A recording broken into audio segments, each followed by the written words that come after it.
Bismillahirrahmanirrahim. Assalamualaikum warahmatullahi wabarakatuh.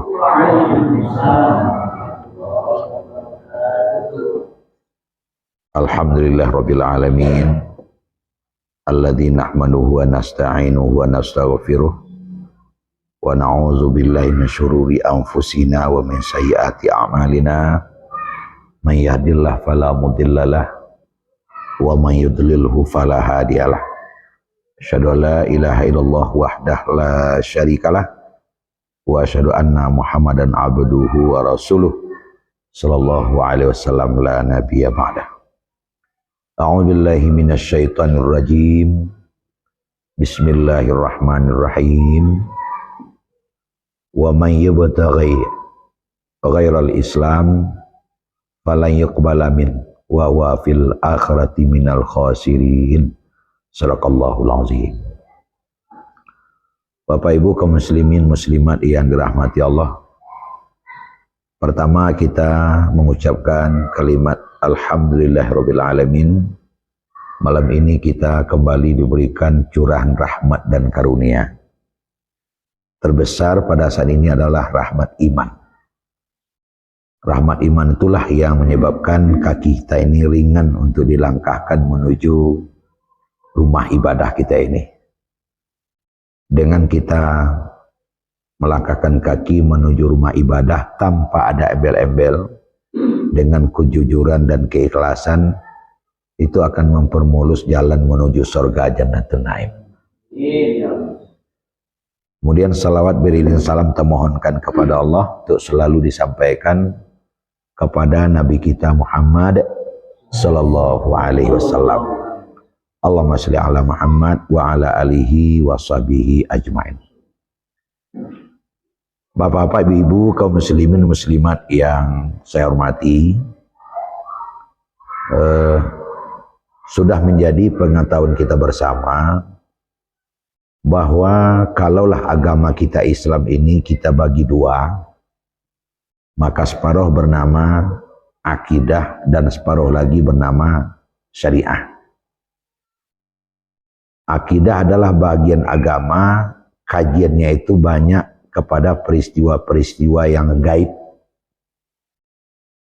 Sehingga ada juga namanya iman,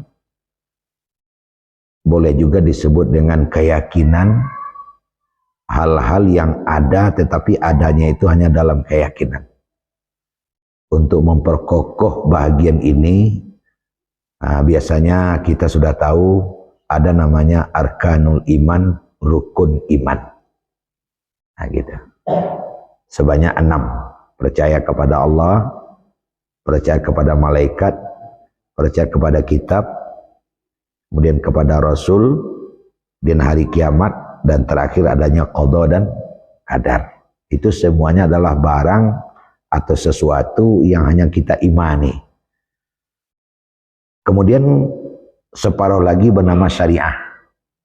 Syariah itu adalah kajian-kajian agama yang cenderung membahas hal-hal yang menjadi tugas yang harus kita laksanakan dalam kehidupan sehari-hari secara fisik.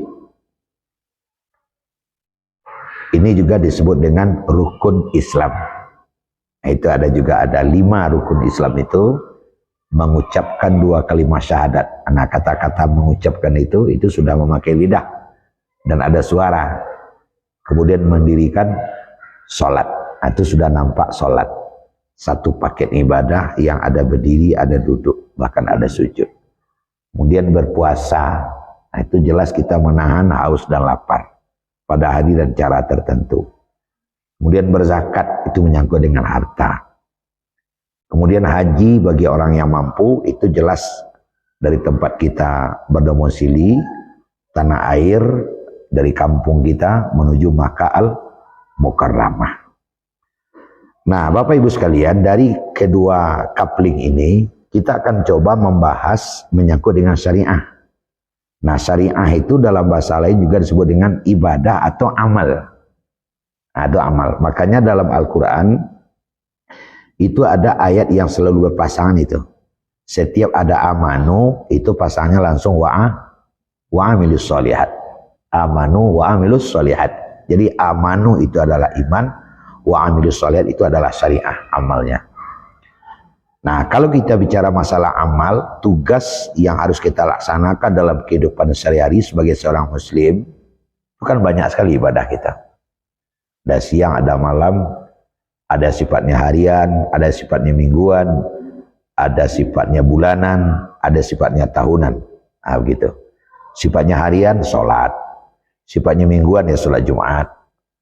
Sifatnya bulanan, puasa nisfu bulan, kan gitu. Sifatnya tahunan, ya seperti hari raya, Idul Fitri, Idul Adha, dan juga termasuk haji bagi orang yang mampu. Nah, ternyata dari seluruh ibadah yang ada itu, dia punya karakter tersendiri. Dia punya nilai dan punya jurus masing-masing. Nah, ternyata dari seluruh ibadah yang sudah disediakan di dalam agama itu, peringkat pertama itu jatuh kepada sholat. Nah, sholat itu berada pada peringkat pertama. Oleh karena sholat berada pada peringkat pertama, maka tertumpu kepada sholat semuanya. Nah, dalam sebuah hadis Nabi kita mengatakan, awalul hisab yaumal qiyamah as-sholah. Yang dihisab pertama kali nanti sampai di akhirat adalah sholat. Jadi naik haji pun kita hampir tiap tahun, berzakat kita tiada henti, bersedekah juga rajin, berpuasa terus. Tapi kalau sholatnya nggak beres, nah itu hadis tadi, awalul hisab as-sholah. Hisab yang pertama itu sholat. Kalau sholat baik, itu besar kemungkinan yang lain-lain menjadi baik. Kalau sholatnya jelek, yang lain-lain bisa menjadi jelek. Nah, oleh karena itu banyak sekali hal-hal sebenarnya yang bisa kita tinjau dari tinjauan sholat. Nah, ternyata malam ini kita akan coba untuk membahas salah satu di antara yang bisa kita ambil makna dari sholat. Ternyata ibu dan bapak, sholat itu adalah miniatur kehidupan. Nah, aku nak bahas gini, sholat itu adalah miniatur kehidupan.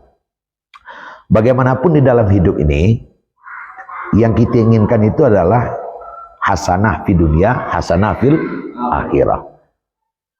Bahagia kita di dunia dan bahagia kita di akhirat. Saya yakin kita tidak begitu bernafsu untuk kaya. Kenapa kita tidak begitu nafsu untuk kaya? Karena kaya itu belum menjamin. Belum menjamin mendapat hasanah tadi.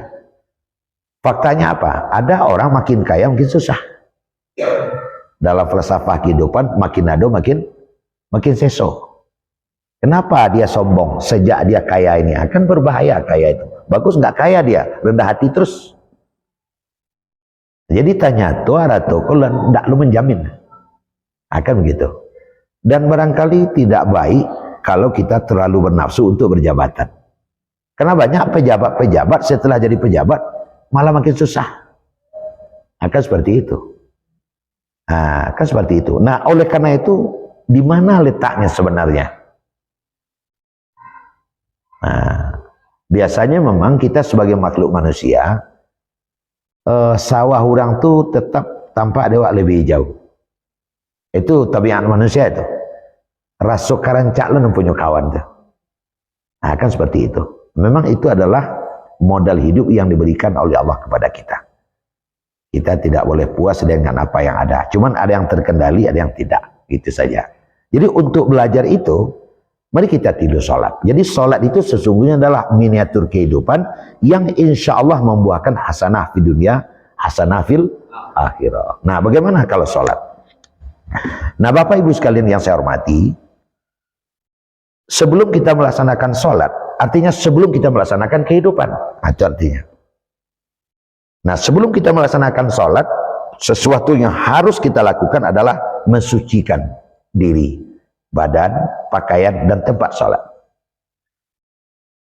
Itu syarat pertama. Kotor saja salah satu, sholatnya menjadi tidak sah. Harus suci dari najis, harus suci dari hadas. Baik itu tempat sholat, badan awak, dan pakaian. Artinya apa? Hidup baru bisa kita jalani, ujungnya nanti mendapatkan hasanah di dunia, hasanah fil akhirah, harus dimulai dari bersih. Nah, dari bersih. Tidak bisa hidup itu dimulai dari kotor, dari bersih. Bersih badan kita,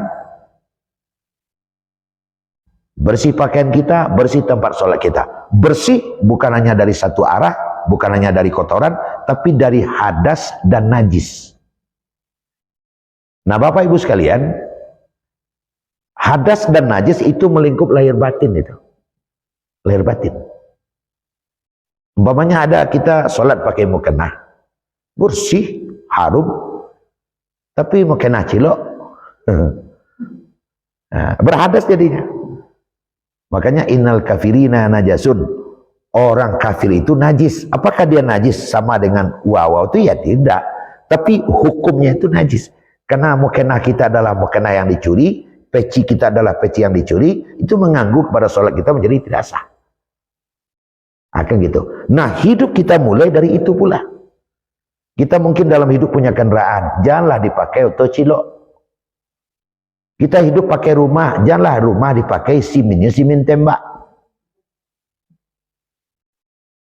Kita dalam hidup punya pakaian, ada baju, ada celana, janganlah baju celana hasil kicuh. Nah kalau di syarat itu sama, itu pertama saja kita tidak bisa memenuhi, itu sudah satu poin untuk tidak mendapatkan hasanah dunia, hasanah fil akhirah. Nah dimulai dari situ. Itu kan sholat yang mengajarkan kepada kita. Bersih pakaian, bersih badan, dan bersih tempat sholat kita dari hadas. Nah setelah itu, bagaimana cara membersihkan ini? Ya kita melalui berwudu. Itu yang pertama. Kemudian yang kedua, setelah kita berwudu secara bersih, barulah kita melangkah melaksanakan sholat. Afdolnya sholat itu jamaah. Nah itu kehidupan lagi. Artinya apa? Hidup itu akan bisa mendapatkan fid dunya hasanah, fil akhirati hasanah kalau dihadapi bersama-sama. Jadi kalau seorang hidup tidak bisa, harus bersama. Satu keniscayaan hidup harus bersama. Seperti yang kita lakukan sholat jamaah. Lebih afdal di sholat sendirian 27 kali lipat. Nah bersama-sama kita melaksanakan kehidupan ini seperti kita sholat jamaah. Nah ketika kita sudah melaksanakan sholat jamaah, nah itu banyak lagi yang bisa kita ambil sebagai analogi, sebagai contoh ba'ayu duit narancak. Pertama yang kita lakukan sebelum kita melaksanakan sholat jamaah itu, kita harus memilih siapa yang akan jadi imam.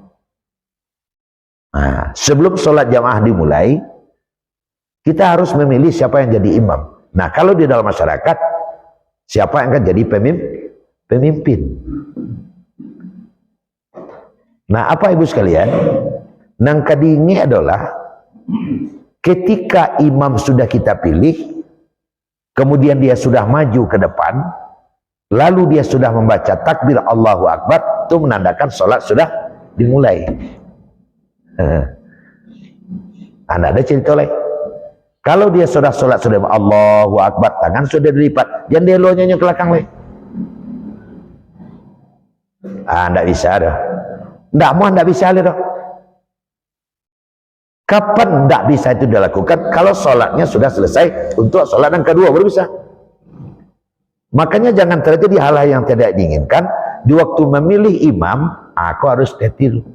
Jangan sampai salah pilih. Banyak yang salah pilih.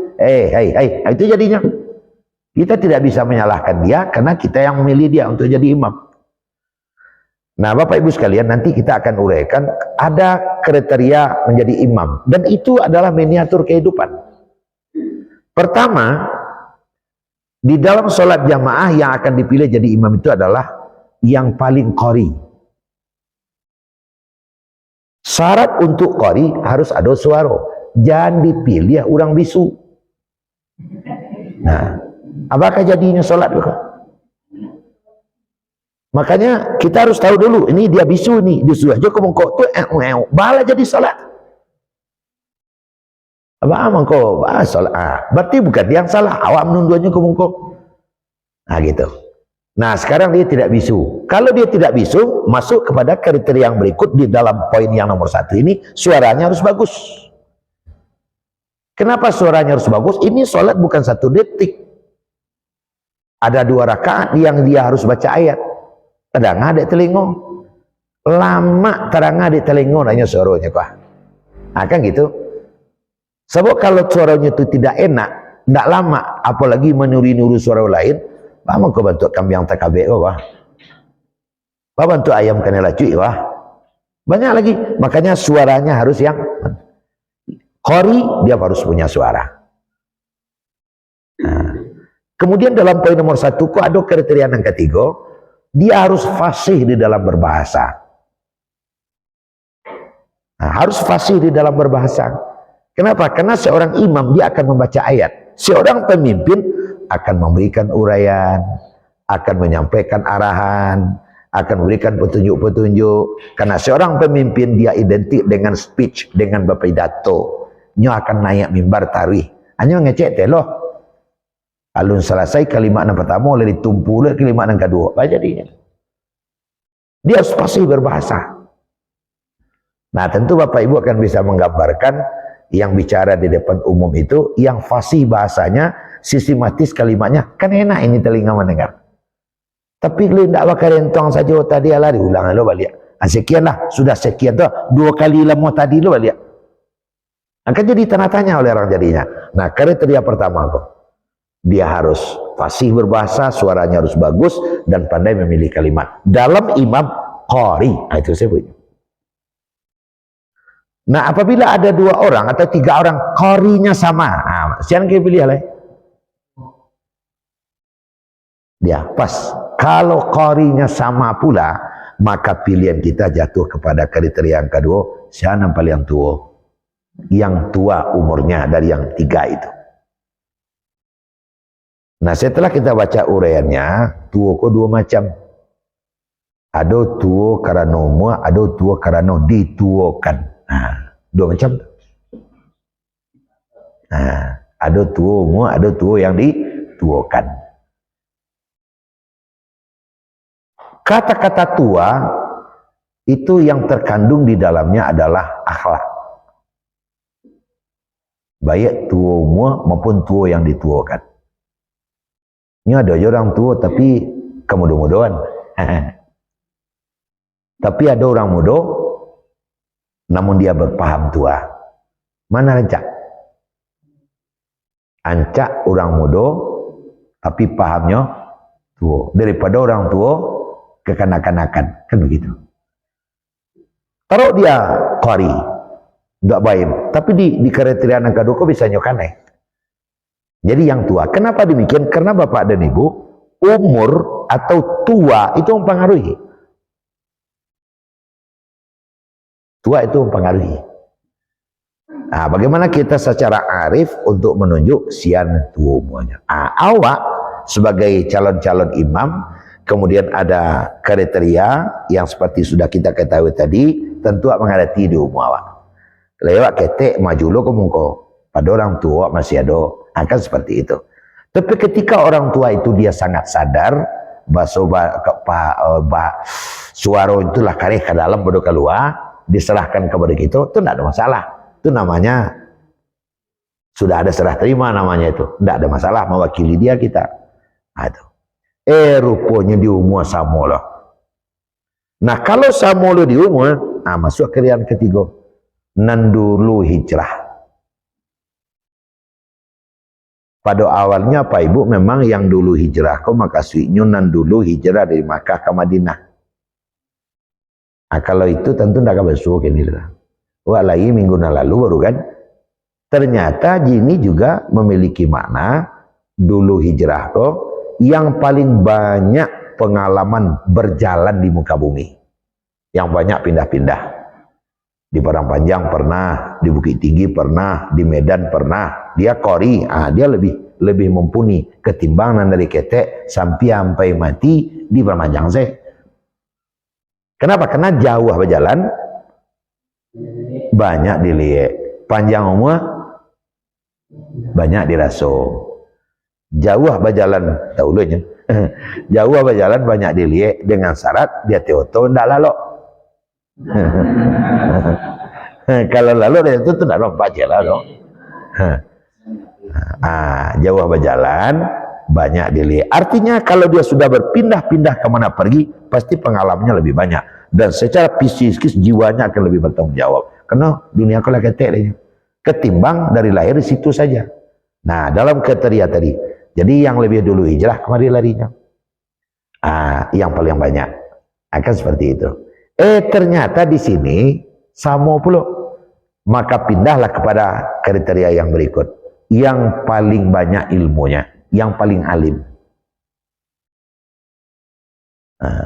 Jadi kalau sama qarinya, maka mana yang tua umurnya, sama pula umurnya, mana yang lebih banyak hijrah dan pengalamannya, sama pula pengalamannya, mana yang lebih alim, yang lebih tinggi ilmu.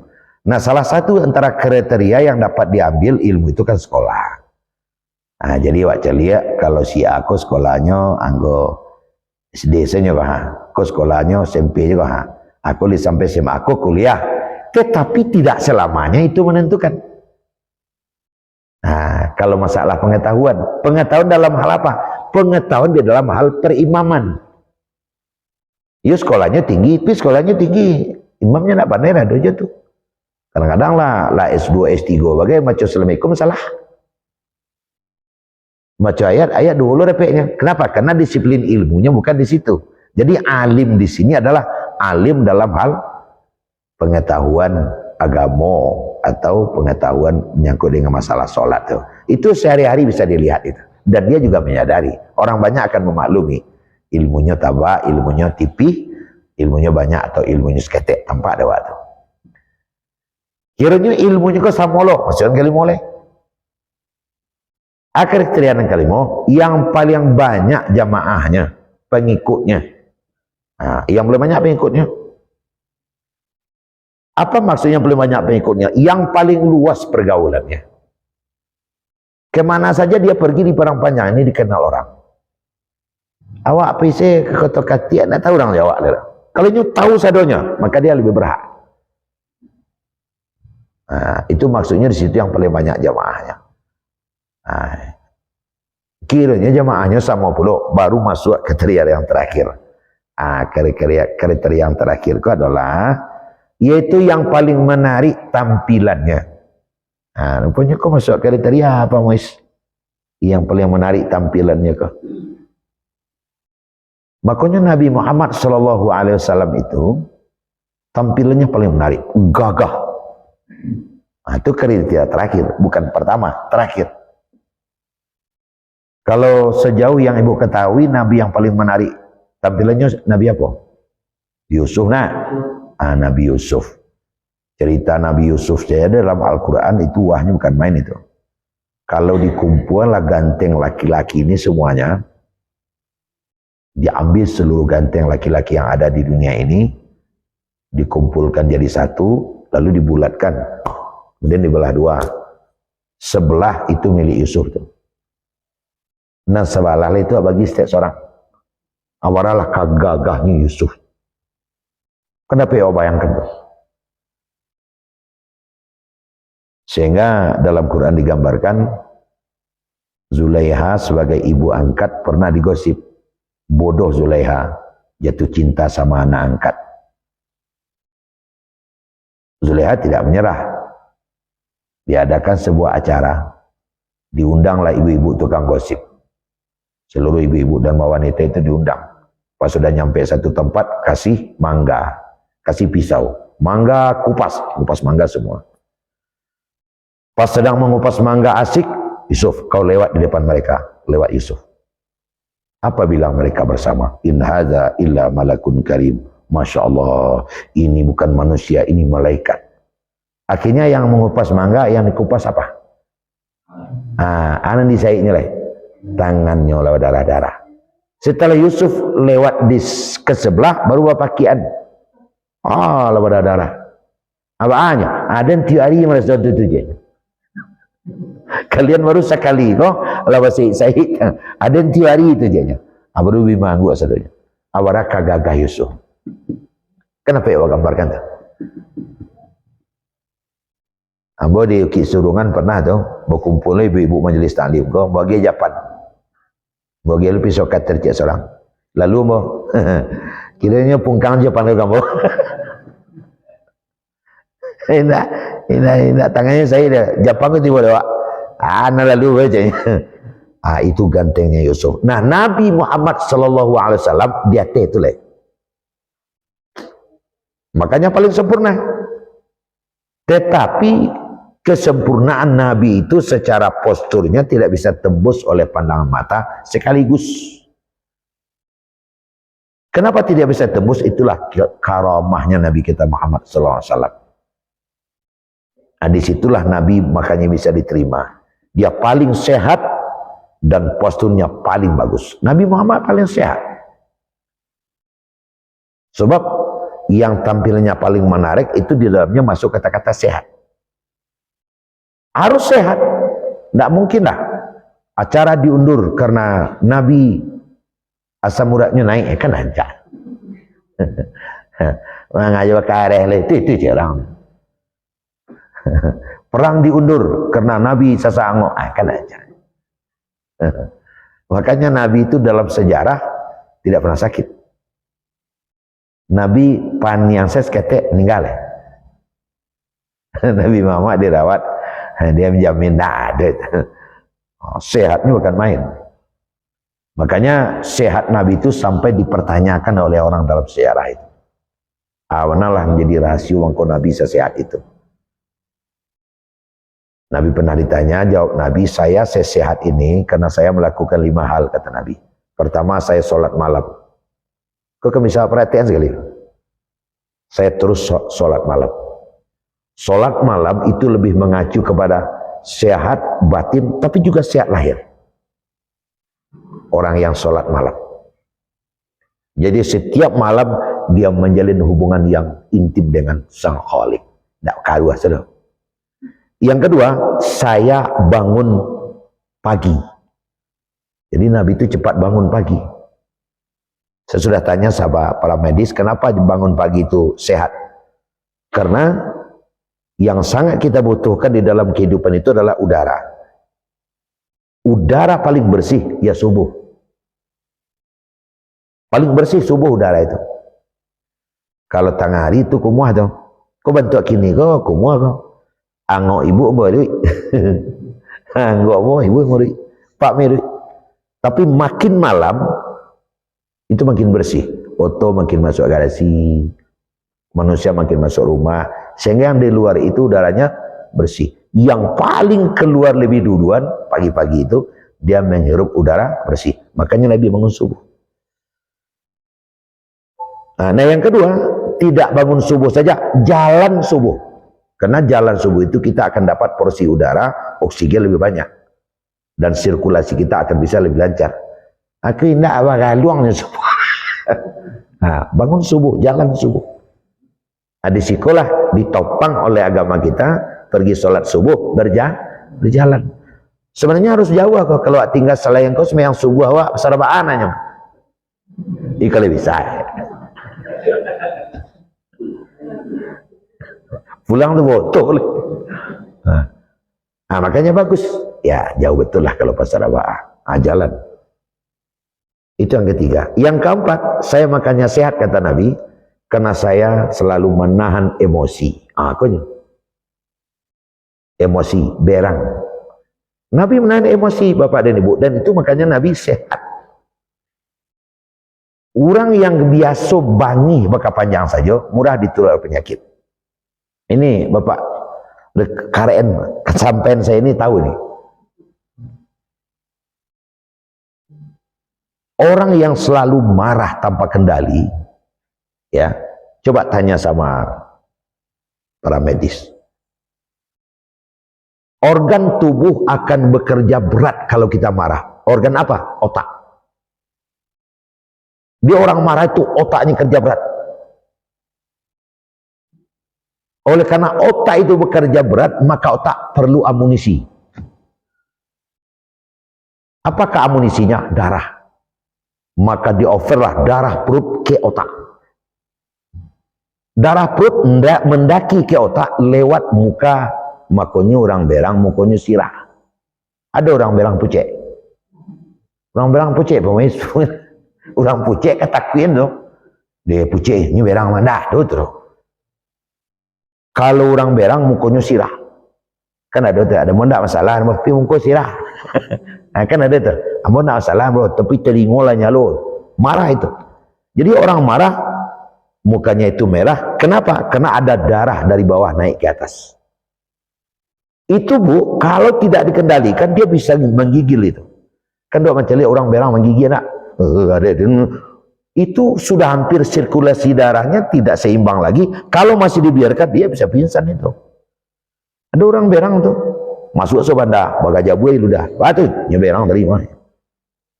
Nah, seketika karena pingsan itu sistem metabolisme tubuh awak dalam mengantisipasi emosi. Karena kalau dibiarkan bisa tembus itu darah ke atas. Dengan kita pingsan, darah stop, nyawa susu ke bawah balik. Bu orang pingsan kan tak tahu diri lah. Darah kau basuh ke bawah balik. Mukonya biasa balik ya. Nah, setelah biasa dia akan siuman. Sadar berang, nih lu darah balik. Ini kalau terlalu sering, maka penyakit yang paling gampang menulari orang itu adalah darah tinggi, hipertensi. Orang kalau sudah hipertensi pasti pak emosi. Kalau orang lapar emosi, penyakit lain lah murah hinggok seleh. Makanya intinya adalah sirkulasi darah. Untuk itu usahakanlah kita jangan sampai marah berlebihan. Bagaimana caranya? Kerjakan lawan marah. Lawan berang apa Pak? Ketawa. Maka banyaklah ketawa dalam hidup. Hanya satu syarat saja yang jangan dilakukan. Jangan ketawa surang. Nah, itu di Jepang, ini Pak Canto betul itu. Di Jepang itu ada kompetisi ketawa sampai tingkat nasional. Buat menuri orang pandai, setidaknya galak 3 kali sehari. Supaya kita sehat. Berapa kali sehari Bu? 3 kali sehari. Cik pagi, cik tengah hari, cik sanjo. Sama kan ubek. Nah, itu lah. Kau indah sapakan mampu duit saya. Sapakan mampu duit dia dah 10 hari dah tak ada galak dah. Sakit dia dah. Sebab ketika kita ketawa, sirkulasi darah kita itu akan mengalir dengan lancar. Sebab kita pasti fokus, bukan main, sehat kita jadinya. Nah, kalau ketawa. Dan yang kedua, manfaat sampingan dari ketawa itu adalah awet muda, menunda penuaan. Kenapa? Karena kita fresh. Di orang nama buduk saya tadi tiap hari capek kayaknya. Bang kau capek kayaknya orang membuduk. Begini, tubuh kita ini dia akan patuh kebiasaan ke apa yang kita lakukan ke dia. Makanya pemain bola, kuek kakinya, pemain tinju, kuek tangannya. Orang nama budik saja, ia budik itu bentuknya jadinya. Sehingga nggak bisa ketawa lagi, apa tuh bertolong buncong. Sebab sudah biasa. Kalau mengarif mulut kok, nak mau galak leh. Mengarif mulut kok. Ayo, makanya kita lihat itu dalam pergaulan sehari-hari, orang yang mudah kelakar, banyak teman, dia bertahan, penyakit kurang. Tapi caca mudik sampai 3 hari 3 malam memudik saja. Kecuali terbuka mulut ketika makan saja. Itu cepat tua dia. Maka lakukanlah ketawa untuk mengantisipasi marah tadi. Makanya Nabi kita mengatakan laisa sadih bisur'ah. Tidak dikatakan kuat orang yang bisa membantingkan orang ke tanah. Nah itu nang kuat smackdown. Tapi yang kuat itu adalah yamliku nafsahu indal ghadab. Orang yang mampu mengendalikan dirinya di waktu marah. Ayo baca caranya untuk mengendalikan diri di waktu marah. Kok ada manajemen marah? Ada dalam agama cek Nabi awak. Ya, sampai ya. Nah, kalau kita marah di rumah, maka berjalan dari rumah. Itu antisipasi. Kalau berang kagaleh, jadi cari aja galeh itu, cari TV. Sebab kalau berang kagaleh, cari aja galeh, tak gigi galeh terewak jadi. Alihkan pandang sama yang lain. Cari TV dah. Ada yang lucu-lucu. Nampak Panji Gumilang lagi. Berubah pikiran waktu, lupa kok. Nah, kalau kita marah dalam keadaan duduk, kita berdiri dan berjalan. Ada yang bertanya, lah berjalan, ya malah aja baru. Ada jalan kedua. Bagaimana? Beruduk kita. Pika surau, pika masjid, beruduk. Beruduk kita. Kenapa beruduk? Karena al-ghadabu nar. Marah itu api. Api kena air bisa padam. Beruduk kita. Nah, biasanya sampai beruduk saja, itu marah kita sudah menjadi hilang. Tapi ada yang tanya, lah beruduk Ustaz, berang jaru. Masuk ke dalam masjid, surau, musalah, sholat. Sholat sunat wudhu. Biasanya kalau sudah sampai sholat itu sudah reda itu. Tapi ada kawan, lah semayang ada je berubah tu. Tapi kalau kamu saji balik, mengasat, mandi. Mandi leh. Albu mandi. Kira berang jaru, ada leh, membus tabek leh. Ya. Mencilam leh, sampai hilang berang, jawa hilang. Tapi nggak sampai ke situ. Acaranya adalah seperti itu. Nah, Nabi kita Muhammad Sallallahu Alaihi Wasallam marahnya itu hanya diam. Kalau Nabi sudah diam, semuanya akan jadi takut itu. Nah, biasanya orang kalau terbiasa seperti itu, walaupun di mana dia berada, bapak lemulian yang untuk orang takut itu. Tapi kalau marah sampai bakaru arang ke itu segala macam, orang leceh saja lagi. Nah, seperti itu. Nah, jadi kita kembalikan, mengendalikan emosi itu akan menyebabkan kita akan bisa bertahan. Tapi dengan manajemen dan tadi itu. Terakhir Nabi kita mengatakan yang kelima, saya makannya sehat karena saya mengendalikan perut. Makan. Nah, Nabi makannya teratur. Baik yang dimakan maupun cara makan. Ada 3 tuh. Tepat gizi, tepat porsi, tepat waktu. Nah, 3 tuh makan sehat nama itu. Tepat gizi, enggak. Ini ada masuk sehat saja sekarang. Sebab mulut awak ke, Pak yang ini kan lebarnya enggak berapa ini. Barangkali baralah kira kan muncul enggak kawara beda. Tapi kalau kita enggak awas-awas, apa aja masuk. Kabau masuk. Kambiang masuk. Petanggo kabau jawi masuk ke dalam. Apa saja masuk, liam masuk aja. Makanya falyanzurul insanu ila ta'ami. Hendaklah manusia memperhatikan apa yang akan ia makan. Nah, yang diperhatikan itu adalah nanti go tadi. Lai bagi zina masuk makan ke dalam. Nah, belum lagi apakah halal, akan gitu. Nah, perhatikan. Alhamdulillah halalnya langko, gizinya jo langko. Nah, besar enggak dua leh. Tepat waktu. Enggak boleh lo makan tarih saja. Tepat waktu sesuai dengan kebutuhan dan hajat tubuh kita. Dari pupuk saja. Nah, tepat waktunya. Baru kemudian tepat porsi sesuai dengan hajat tubuh kita. Nah, Nabi makannya seperti itu. Makanya Nabi makan setelah ada rasa lapar. Kemudian dia berhenti sebelum kenyang. Jadi kalau agak mulai terasa, Nabi langsung makan. Tidak lapar benar, mulai terasa langsung makan. Sebab kalau lapar benar, menyakan artinya. Ujian sakit jo. Sebelum kenyang udah berhenti. Kau tidak sebelum rasa kamu tahnya tadi jo belum. Nah, itu udah sakit nanti gitu. Nah gitu. Nah, itu Nabi kita Muhammad SAW dia menjadi sehat.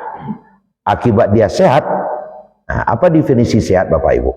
Definisi sehat itu adalah tubuh seimbang. Nah, seimbang tubuh. Kalau orang awak masih cenderung yo mengidentikan sehat, kau juga puak. Kalau bule kawan gak puak tuh 2 tahun tak bersuah, apa bisi angkat telinganya mah, kau mak mau mana mah.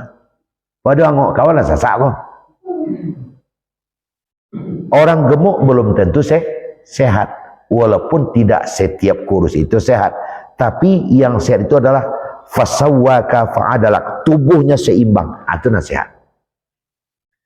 Akibat tubuhnya seimbang, manfaat yang dapat ia peroleh dari tubuh yang seimbang, gerakannya lincah. Tagak murah, berlari jadi berjalan oke, mendaki dawaa menurun pas. Tapi kalau lacok menurun macet remnya, dulu sih gue, itulah karena itu. Kata gak payah, kalau lo bedo, nah, kan seperti itu. Jadi orang yang gerakannya lincah itu adalah orang yang tubuhnya seimbang, sehingga ibadah pun menjadi enak. Aku tidak kalau kata gak atau person tak tolong ke kawan angken dan teh, itulah kabur. Nah, bagaimana tubuh yang seimbang itu? Gadang kaki juga gadang badan seimbang. Kan ada juga orang badan gadang kaki ketek, bentuk godok bercucuk saya. Nah, itulah payah. Nah, kenapa terjadi seperti itu? Makan terlalu banyak. Kalau makan terlalu banyak tentu perut kadang. Perut kadang. Nah, seperti itu. Nah, jadi manfaatnya tubuh kita sehat kalau kita mengendalikan perut. Makanya sumu tasyahu. Berpuasalah kamu akan menjadi sehat. Nah, Bapak Ibu hadirin sekalian, ini kriteria yang terakhir. Sehingga Nabi itu kalau dia tampil di depan umum menarik. Dia jadi imam. Sebab kesan pertama bagi seorang jamaah terhadap imamnya adalah penampilan. Yang diinginkan oleh Islam itu kan begini Bapak Ibu.